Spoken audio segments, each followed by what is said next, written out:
बिल्कुल सही किया। मैं तो कहता हूँ एज अ पाकिस्तानी, मैं तो कहता हूँ कि इंडिया को चाहिए कि ना इनके ना बॉर्डर को कट करके ना आगे जाके ना बांग्लादेश भी कब्जा कर लें। यार इंडिया इस टाइम बहुत ही ना सुपर पावर बन चुका है। एज अ पाकिस्तानी मैं ये नहीं कह रहा कि पाकिस्तान ये वो, हम लोग इस टाइम पाकिस्तान की बात नहीं करेंगे। बांग्लादेश ने क्या सोच के क्या कहते हैं इस तरह धमकियां पहले लगाई क्यों थी?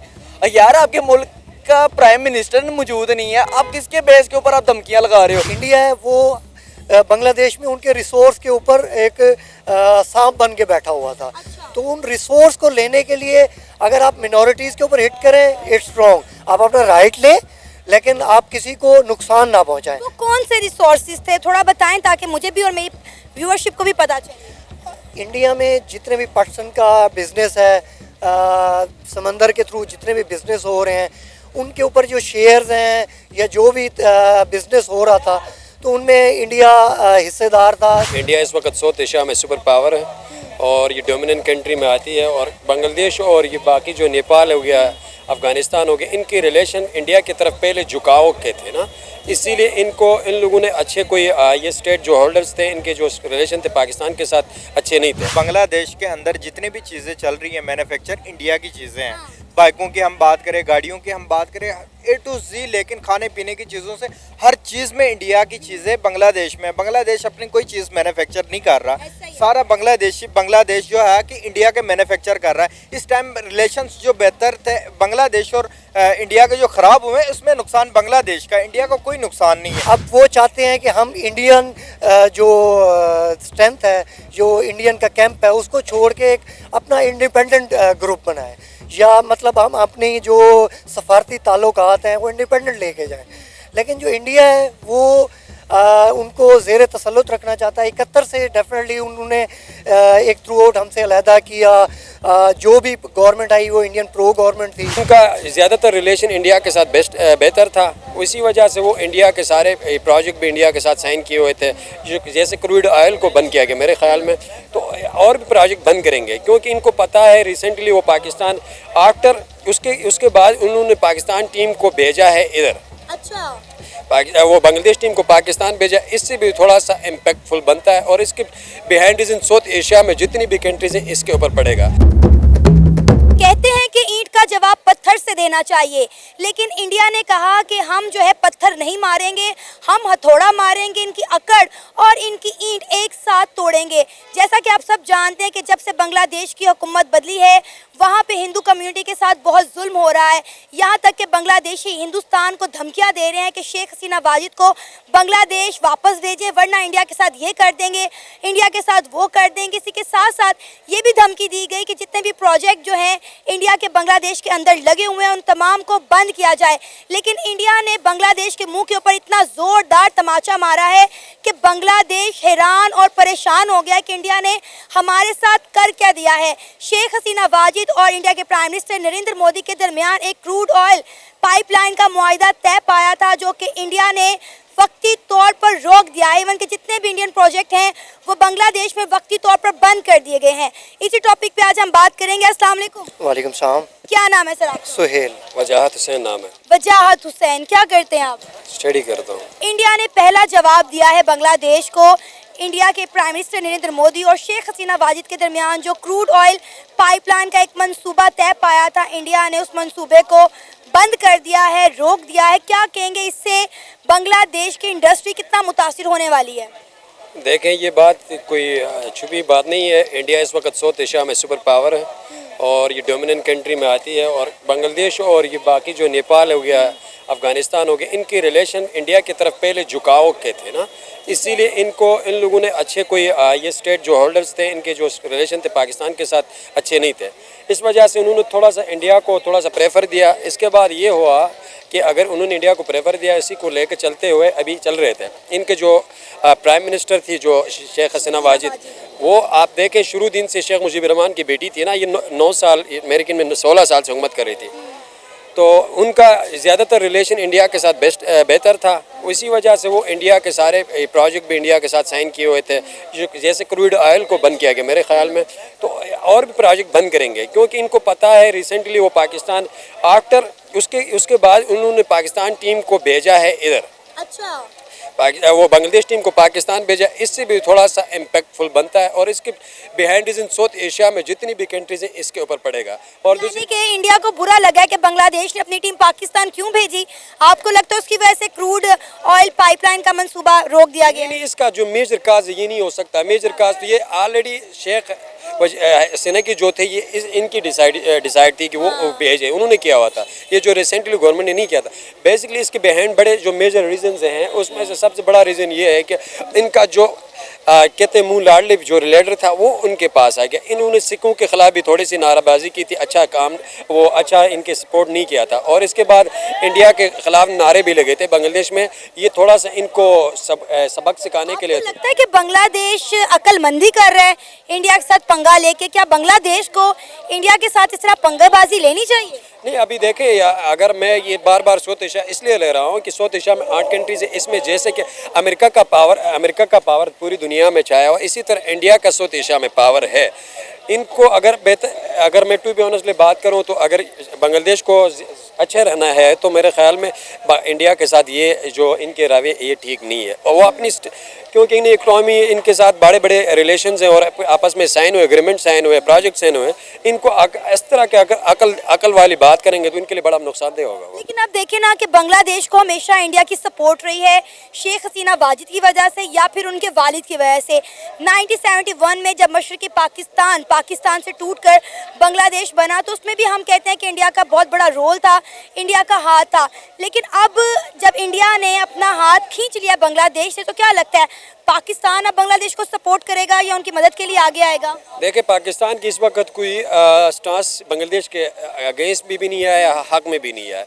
अभी पाकिस्तान इस वक्त इस हालत में नहीं है कि किसी का सपोर्ट करें। हमारी पाकिस्तान कंट्री इस वक्त खुद सफरिंग में है, तो हम खुद अभी इस वक्त IMF के पहिए से चल रहे हैं, तो दूसरों को हम क्या सहारा दे सकते हैं? ठीक है। और दूसरी बात ये कि ये हो सकता है कि साउथ एशिया में अलाइज बने, बांग्लादेश हो गया, अफ़गानिस्तान हो गए और ये मुस्लिम कंट्रीज़ हैं ना, पाकिस्तान। बाकी ये जो इंडिया वाले अपनी जो डोमिनेंस कर रहे हैं, इनको लिए थोड़ा सा थ्रेटनिंग ये होगा, साउथ एशिया में इनको सपोर्ट नहीं मिलेगी और इवन एशिया में भी इनको सपोर्ट नहीं मिलेगी। देखो, इंडिया इस वक्त हर किसी के साथ पंगे लड़ा रही है। चाइना के साथ इनके कोई अच्छे ताल्लुकात नहीं है इस वक्त। सिर्फ आप देखें तो अमेरिका के साथ इनका अच्छा ताल्लुकात है। अमेरिका का इंटरेस्ट है इंडिया के ऊपर, इंडियन ओशन का उनके ऊपर वो है थोड़ा सा। इंडिया के प्राइम मिनिस्टर नरेंद्र मोदी तो इसी महीने अमेरिका के विजिट पर जा रहे हैं, UN के किसी समिट को अटेंड करने जा रहे हैं। आप कह रहे हैं इंडिया हर मुल्क के साथ पंगे ले रहा है। मुझे तो लगता है कि इंडिया हर मुल्क के साथ ताल्लुकात बेहतर कर रहा है। यूक्रेन जा रहे हैं, रशिया जा रहे हैं, पोलैंड जा रहे हैं, कल बिरनोई थे, आज सिंगापुर और अगला विजिट उनका अमेरिका का है। आप देखें, यूक्रेन को सपोर्ट कौन कर रहा है? अमेरिका कर रहा है। वो मैंने कहा कि अमेरिका के अलाइज में आता है या कि वो रशिया और चाइना के अगेंस्ट जा रहा है। ये वेटो पावर 5 के पास है ना, ये 5 पावरों के इसमें से वो सपोर्ट करता है किसको? USA को। और उसके अलावा यूक्रेन किसको सपोर्ट करता है? USA सपोर्ट करती है ना। ये यूक्रेन और ये रशिया के आपस में मामला चल रहा है, तो इसमें ये यूक्रेन के साथ दे रही है। अब इसराइल के खिलाफ इसने अभी तक कोई स्टांस इसका नहीं है, फ़लस्तीन के हवाले से कुछ स्टांस है मोदी साहब का। पूरी दुनिया के लिए वो स्टांस दे सकता है, तो इधर क्यों नहीं देता? उसको पता है अरब कंट्रीज़ के लिए वो नहीं देता। ओवैसी में वो आ जाता है और फिर इसके बाद ओवैसी में उसके सिर्फ ओवैसी में जा अभी हमारा अभी वो होना है, ओवैसी का इजलास होना है, तो पाकिस्तान इसको हेड ओवर करी ना, उसमें उसका कोई न किसी तरीके से वो पाकिस्तान में इंटरफेरेंस करवा के वो नहीं कराए। लेकिन बात ये है कि बांग्लादेश, हम अपने मुद्दे पे आते हैं, बांग्लादेश को इंडिया के साथ रिलेशन अच्छा रखना चाहिए। बिल्कुल, मेरी बात सुने, मैं यही बात तो कह रही हूँ कि इंडिया दुनिया की 5वीं बड़ी इकॉनमी है और बांग्लादेश ने अगर इंडिया के साथ पंगा लिया तो बांग्लादेश के लिए चंगा नहीं होगा। नहीं, 5वां पावर तो बन गई है, अभी तीसरा के लिए कोशिश में स्ट्रगल कर रही है ना। तो अब देखें उसकी economy day by day increase हो रही है और इंडस्ट्री में वो आगे चले हैं, यूथ उधर मूव होती है। ये नो डाउट हम अगर ना एक्सेप्ट करें भी तो वो एक्सेप्ट करवाती है, ये ठीक है ना। तो देखें वो state as a political leader वो काम करता है, उसको भी 10 साल मिले थे, हमारे यहाँ पे 10 साल मिले और यहाँ नारों के अलावा कुछ नहीं है। आप देखें इनके अब पहले लोग जाते थे, अगर कोई बड़ा प्राइम मिनिस्टर या इस तरह का अदम एतमाद या कोई इस तरह का इन्फ्लेशन जो होती है तो बड़े कंट्रीज़ में जाते थे। आप देखो इंडिया भी एक हब बना है। बांग्लादेश के जब वो प्राइम मिनिस्टर वॉकआउट करके वहाँ चले गए, इसका मतलब है कि इंडिया भी एक बड़ी स्टेट बनने जा रही है। इसका मतलब बड़े बड़े मिनिस्टर्स वहाँ, प्राइम मिनिस्टर वहाँ जाकर पनाह ले रहे हैं। तो इसका मतलब है कि वो बांग्लादेश को थोड़ा सा सब्र और तहम्मुल से काम करना चाहिए, क्योंकि अपनी इकनॉमी स्ट्रॉन्ग करने के लिए। इंडिया ने अभी ये जो फैसला किया है कि क्रूड ऑयल प्रोजेक्ट का जो है रोक दिया गया है, इससे बांग्लादेश की इंडस्ट्री को कितना नुकसान होने वाला है? बड़ा नुकसान होगा। देखो, अगर इन लोगों ने एग्रीमेंट किया था तो ये वो शेख की वजह से थी, तो अभी वो नहीं है, तो उन लोगों ने बैन किया। इसको याद दिलाया कि आप अपनी औकात में आए। अगर वो इससे बढ़ जाते हैं और भी स्टेप ले सकते हैं। उनके साथ और भी मादे हैं, इनके ट्रेड ओपन बॉर्डर में वो बिजनेस होते हैं, इन्वेस्टमेंट होता है, वो भी थोड़ा सा स्लो कर देंगे। तो जैसे कि पाकिस्तान में अभी देखा जाए तो अभी इन्वेस्टमेंट नहीं हो रही, इसी तरह बांग्लादेश में भी नहीं होगी। तो लास्ट 4-5 ईयर से देखें बांग्लादेश की हालत भी बहुत नाजुक थी। बाद में बांग्लादेश में शेख हसीना वाजिद ने थोड़ा सा काम किया, कर अभी थोड़ा सा गुजारा किया था। उनका अभी पंगा इंडिया से लेना मेरे हिसाब से अच्छा नहीं होगा उनके। सर, क्या कहना चाहेंगे इस सारे मामले पर? बांग्लादेश बड़े अरसे से इंडिया को धमकियां दे रहा था। जो इंडियंस बांग्लादेश के अंदर रह रहे थे, जो हिंदू बांग्लादेश के अंदर रह रहे थे, उनके साथ जुल्म और ज्यादतियां कर रहे थे। हमने देखा कि कितने हिंदुओं को जो है बांग्लादेश के अंदर तंग किया गया। कितनी बड़ी तादाद में जो हिंदू थे वो बांग्लादेश से भागकर इंडिया जाना चाह रहे थे, लेकिन इंडिया ने भी उन्हें पनाह नहीं दी। लेकिन आज इंडिया ने ऐसा उनसे बदला लिया है कि बांग्लादेश जो है हैरान और परेशान होकर रह गया। मैं एक्चुअली आपको एक थोड़ा सा बैकग्राउंड बताना चाहूँगा। 2010 के बाद आई थिंक सो ये जो कन्वेंशनल वॉर थी वो सिस्टम ख़त्म हो गया है। अब ग्लोबली चेंज हुआ है, इकोनॉमिकल वॉर्स चल रही हैं कंट्री टू कंट्री, कि आपने किसी कंट्री को इकोनॉमिकल कितना स्ट्रॉन्ग और वीक करना है। अब हमारे साथ पाकिस्तान में और इंडिया में हमने क्या, कन्वेंशनल वॉर ख़त्म हो गई हैं। हम ये नवंबर है, आगे अमेरिकन इलेक्शंस आ रहे हैं, उससे पहले बांग्लादेश में इलेक्शन हुए, अपोजिशन को अंदर रख के स्ट्रेट फॉरवर्ड हसीना वाजिद को जितवाया गया। वो जो एक मॉडल था वो नाकाम हुआ, आवाम खड़ी हो गई। उन्होंने कहा हम खुद टेक ओवर करेंगे। हसीना वाजिद जो कि प्रो इंडियन थी वो भाग के इंडियन चली गई। अब डेफिनेटली जो एक स्टूडेंट पावर थी उसने टेक ओवर किया बांग्लादेश के ऊपर। अब वो चाहते हैं कि हम इंडियन जो स्ट्रेंथ है, जो इंडियन का कैंप है, उसको छोड़ के एक अपना इंडिपेंडेंट ग्रुप बनाएं, या मतलब हम अपनी जो सफारती ताल्लुकात हैं वो इंडिपेंडेंट लेके जाएं। लेकिन जो इंडिया है वो उनको ज़ेर तसल्लुत रखना चाहता है। 71 से डेफिनेटली उन्होंने एक थ्रू आउट हमसे अलहदा किया। जो भी गवर्नमेंट आई वो इंडियन प्रो गवर्नमेंट थी। तो अब डेफिनेटली वो चाहेंगे कि हम बांग्लादेश की इकॉनमी को हिट करें। तो डेफिनेटली इसी तरह पाकिस्तान में भी ऐसा ही हो रहा है। लेकिन देखें, ये जो जंग है बांग्लादेशियों ने इंडिया के साथ शुरू की है, इंडिया ने कुछ नहीं किया। देखिए, मैं मानती हूँ कि बांग्लादेश की यूथ जो है अपने राइट्स के लिए सड़कों पर निकली। उन्होंने शेख हसीना वाजिद की हुकूमत का तख्ता पलट के रख दिया। हमें एक स्टूडेंट पावर देखने को मिली और शुरू में हमने इनको जो है बड़ा सपोर्ट किया कि उन्होंने बड़ा अच्छा किया। लेकिन उसके बाद जिस तरह उन्होंने वहाँ पर लूट मार की शेख हसीना वाजिद के घर में, उसके अंडर गारमेंट्स लूटे और वहाँ पर जो हिंदू कम्यूनिटी के साथ किया। अब आप देखें कि इसमें हिंदुओं का क्या कसूर है। आप मुझे बताएं कि किसी मुल्क में माइनॉरिटी का क्या कसूर है कि आप वहाँ की ख़वातीन को जो है रेप कर रहे हैं, बच्चों पे तशद्दुद कर रहे हैं, हिंदुओं के घरों को जला रहे हैं, उनकी दुकानों की लूट मार कर रहे हैं। उनका क्या कसूर था? आप कह रहे हैं कि इंडिया एक डाउनफॉल दिखाना चाह रहा है बांग्लादेश को। तो ये जंग इंडिया के साथ बांग्लादेश के अवाम ने खुद शुरू की थी। एक्चुअली आपका जो एक एंगल है कि मिनॉरिटीज़ के जो हकूक़ हैं उनको नहीं हिट होना चाहिए। मिनॉरिटीज़ जैसे इंडिया में मुस्लिम मिनॉरिटीज़ हैं, वहाँ पे भी जुल्म हो रहे हैं। तो इधर बांग्लादेश में डेफिनेटली शिद्दत पसंदी की तरफ नहीं जाना चाहिए। आप अपना राइट लें, एक पुरअमन एहतजाज करें, इट्स ओके। लेकिन जो इंडिया है वो बांग्लादेश में उनके रिसोर्स के ऊपर एक सांप बन के बैठा हुआ था। तो उन रिसोर्स को लेने के लिए अगर आप मिनॉरिटीज़ के ऊपर हिट करें, इट्स रॉन्ग। आप अपना राइट लें लेकिन आप किसी को नुकसान ना पहुँचाएँ। तो कौन से रिसोर्सेज थे, थोड़ा बताएं ताकि मुझे भी और मेरी व्यूअरशिप को भी पता चले। इंडिया में जितने भी पर्सन का बिज़नेस है, समंदर के थ्रू जितने भी बिज़नेस हो रहे हैं, उनके ऊपर जो शेयर्स हैं या जो भी बिज़नेस हो रहा था, तो उनमें इंडिया हिस्सेदार था। शेख हसीना वाजिद उनके बगैर सारे मुआहदे उन्हीं के साथ थे। तो सारे रिसोर्सेज के ऊपर मतलब गो एट इंडिया का ही चलता था। तो इंडिया सपोर्ट कर रहा था ना। अब आप पाकिस्तान देखें, ये बात करता हुआ दिखाई देता है कि 1971 में जब बांग्लादेश जो है मशरकी पाकिस्तान से बांग्लादेश बना तो इंडिया ने सपोर्ट किया था ना। आप थोड़ा सा समझने की कोशिश करें कि एक सपोर्ट करना होता है और एक होता है इकोनॉमिकली ब्लैकमेल करना। जैसे हम IMF से हो रहे हैं, चंद अरब डॉलर के एवज हम उनसे ब्लैकमेल होते हैं कि आपने बजट इस तरह बनाना है, यहाँ पे सब्सिडी नहीं देनी, ये नहीं करना, वो नहीं करना, एंड सो ऑन। इंडिया भी ऐसे ही कर रहा है कि आपने हमारे साथ बिजनेस डील्स की हैं, आप ये नहीं कर सकते, वो नहीं कर सकते। इंडिया ने बांग्लादेश की धमकियों का मुंह तोड़ जवाब दिया है। शेख हसीना वाजिद और इंडिया के प्राइम मिनिस्टर नरेंद्र मोदी के दरमियान जो एक प्रोजेक्ट साइन हुआ था क्रूड ऑयल पाइपलाइन का, इंडिया के प्राइम मिनिस्टर नरेंद्र मोदी ने उसको बंद कर दिया। इसी के साथ साथ जितने भी इंडियन प्रोजेक्ट बांग्लादेश के अंदर काम कर रहे थे वो तमाम के तमाम रोक दिए। क्या कहना चाहेंगे? फर्स्ट ऑफ ऑल तो सबसे पहले ना बांग्लादेश को ये काम क्या कहते हैं बिल्कुल सही किया। मैं तो कहता हूँ एज अ पाकिस्तानी, मैं तो कहता हूँ कि इंडिया को चाहिए कि ना इनके ना बॉर्डर को कट करके ना आगे जाकर ना बांग्लादेश भी कब्जा कर लें। यार इंडिया इस टाइम बहुत ही ना सुपर पावर बन चुका है एज अ पाकिस्तानी। मैं ये नहीं कह रहा कि पाकिस्तान ये वो, हम लोग इस टाइम पाकिस्तान की बात नहीं करेंगे। बांग्लादेश ने क्या सोच के क्या कहते हैं इस तरह धमकियां पहले लगाई क्यों थी? यार आपके मुल्क का प्राइम मिनिस्टर मौजूद नहीं है, आप किसके बेस के ऊपर आप धमकियां लगा रहे हो? ना ही कि आप लोग प्रॉपरली एक न्यूक्लियर पावर वाली कंट्री हो, ना आप वीटो पावर के अंदर आप लोगों को इतनी अहमियत दी जाती है, ना कहीं पे बांग्लादेश को इतनी अहमियत दी जाती है। या तो होना कभी यूएसए ने धमकी लगाई हो इंडिया को समझ आती है, पाकिस्तान ने लगाई है समझ आती है, श्रीलंका ने लगाई है फिर भी समझ आती है। बांग्लादेश किस खाते से धमकियां लगा रहा है?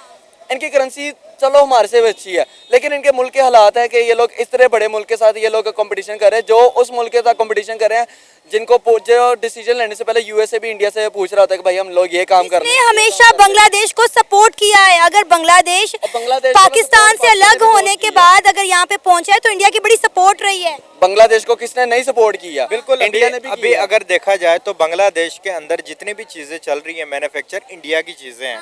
बाइकों की हम बात करें, गाड़ियों की हम बात करें, A to Z, लेकिन खाने पीने की चीज़ों से हर चीज़ में इंडिया की चीज़ें बांग्लादेश में। बांग्लादेश अपनी कोई चीज़ मैन्युफैक्चर नहीं कर रहा, सारा बांग्लादेश जो है कि इंडिया के मैन्युफैक्चर कर रहा है। इस टाइम रिलेशंस जो बेहतर थे बांग्लादेश और इंडिया के जो ख़राब हुए उसमें नुकसान बांग्लादेश का, इंडिया को कोई नुकसान नहीं है। आप देख लें इंडिया की माशी हालात इस टाइम बहुत ज़्यादा स्ट्रॉन्ग है, वो चाइना को टक्कर दे रहे हैं, चाइना के साथ वो मुकाबला कर रहे हैं। मुझे नहीं लगता कि बांग्लादेश के और इंडिया के जो आपस में मामला चल रहे हैं इसमें नुकसान बांग्लादेश का, इंडिया को कुछ नहीं जाने वाला। तो मुझे लग रहा है कि बांग्लादेश को ये चीज़ें ख़त्म करके इंडिया के साथ हाथ बढ़ाना चाहिए। कर रहा है बांग्लादेश, इंडिया को इस तरह धमकियां दे रहा है। आपको पता है इंडिया की अवाम बड़े अरसे से ये सोच रही थी कि क्या वजह है, इंडिया जवाब क्यों नहीं दे रहा बांग्लादेश को? इतना कुछ ये कर रहे हैं, हिंदू कम्युनिटी पे जुल्म कर रहे हैं, खवातीन के रेप कर रहे हैं, बच्चों पे तशद्दुद कर रहे हैं। आपने शायद खबर देखी हो, सोशल मीडिया पे एक वीडियो वायरल हुई, हजारों की तादाद में हिंदू जो थे वो एक नदी पार पहुंच गए कि हमें हिंदुस्तान में पनाह दी जाए। अब आप देखें कि उन्होंने इंतहा कर दी। फिर इंडिया ने जो जवाब दिया, मैं कहती हूँ मजा आ गया इस जवाब का। बिल्कुल मजा आया। मैं आपको ये बताऊं, बांग्लादेश जब प्रॉपरली बना भी नहीं था यार, कुछ भी नहीं हुआ था ना, सबसे ज्यादा सपोर्ट इंडिया ने किया, पाकिस्तान ने भी सपोर्ट किया। नो डाउट, मैं ये नहीं कहता कि इंडिया ने खाली सपोर्ट किया, पाकिस्तान और इंडिया दोनों ने मिलकर बांग्लादेश को सपोर्ट किया है। वो अलग बात है, बांग्लादेश हमें किसी खाते में नहीं समझते, हमारे मुल्क के क्राइसिस की वजह से, इकोनॉमी की वजह से, हमारे मुल्क की जीडीपी की वजह से। लेकिन मसला ये है यार, किस बेस पे ये लोग इंडिया से इन लोगों ने पंगा लिया था? लाइक धमकी किस बेस पे दी थी? अच्छा, बांग्लादेश वालों ने ना धमकी भी उस मुल्क को दी है जिस मुल्क के अंदर उनकी खुद की हसीना बैठी हुई है। इसी बात पे तो धमकियां दे रहे हैं कि शेख हसीना वाजिद को वापस भेजें, वरना जो है हम ये कर देंगे, हम वो कर देंगे। तो इंडिया ने बताया थोड़ी ना बैठाई है वहाँ पे, वो तो अपनी मर्जी से खुद जाके बैठी हुई है। इंडिया को क्या फर्क पड़ता है? इंडिया को तो किसी भी सेक्टर के अंदर उनको फर्क नहीं पड़ता कि हमें कौन सी धमकी दे रहे हैं, जब उनके मुल्क के अंदर आईटी भी सबसे बड़ा पूरी दुनिया के अंदर, एशिया के अंदर अगर बात करें इंडिया के पास है, मैन्युफैक्चरिंग गाड़ी की इंडिया के पास है, क्या कहते हैं, जो सबसे ज़्यादा मैन्युफैक्चरिंग ओरियन की अपनी लोकल ट्रेनें भी चल रही है, जो ए क्लास टाइप की ट्रेन है वो इंडिया अपनी खुद चला रहा है। स्टूडेंट्स आईटी के सबसे ज़्यादा गूगल का सीईओ भी इंडिया का, कहाँ का बड़े जैगुआर गाड़ी की कंपनी का रिसेंट सीईओ भी इंडिया था, स्टारबक्स का सीईओ भी रिसेंट इंडिया था। अगर देखा जाए तो पूरी दुनिया इंडिया के साथ है इस टाइम। आपने देखा ना, गूगल भी इंडिया के साथ है, यूट्यूब, हर चीज़ इंडिया के साथ है। बांग्लादेश और इंडिया का मुझे लग रहा है कि एक बिल्ली चूहा के गेम होने वाले हैं। अगर लड़ाई होती इन दोनों मुल्कों के बीच में तो मुझे नहीं लग रहा कि बांग्लादेश इंडिया के नज़दीक भी आता है, और बांग्लादेश की ये सारी चीज़ें नहीं करने के बाद बांग्लादेश की पब्लिक, मैंने एक वीडियो देखी थी, उसके अंदर ना पासपोर्ट जमीन पर रख के कह रहे भीख मांग रहे कि हमें एंट्री दो।